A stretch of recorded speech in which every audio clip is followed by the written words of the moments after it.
Tech Tip 1. CNC part probing. CNC part probing is a process that is used to determine the location and orientation of a workpiece on a CNC machine. It involves using a probe, which is a specialized tool that is mounted on the machine, to touch the surface of the workpiece and collect data about its position and orientation. Probing is typically used to set up a part for machining, to check the accuracy of a machining operation, or to verify that a part has been machined correctly. It can also be used to calibrate the machine or to update the Work Coordinate System (WCS) or tool offsets.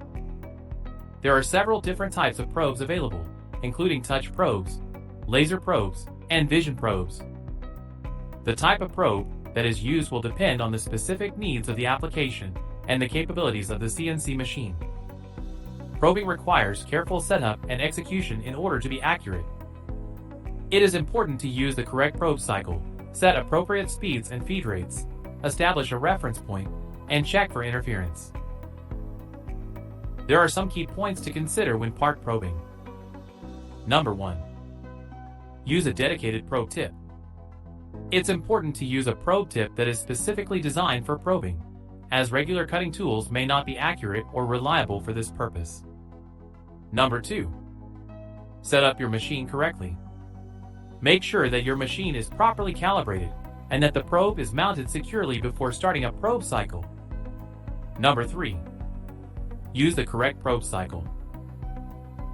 Different machines may have different probe cycles available, so make sure to use the one that is appropriate for your machine and the type of probing you are doing. Number 4. Check for interference. Before starting a probe cycle, check for any potential interference points, such as clamps or fixtures that may get in the way of the probe. Number 5. Establish a reference point. It's important to establish a reference point for your probe cycle, such as the center of a hole or the top of a workpiece. This will help ensure that the probe readings are accurate. Number 6. Use appropriate speeds and feed rates.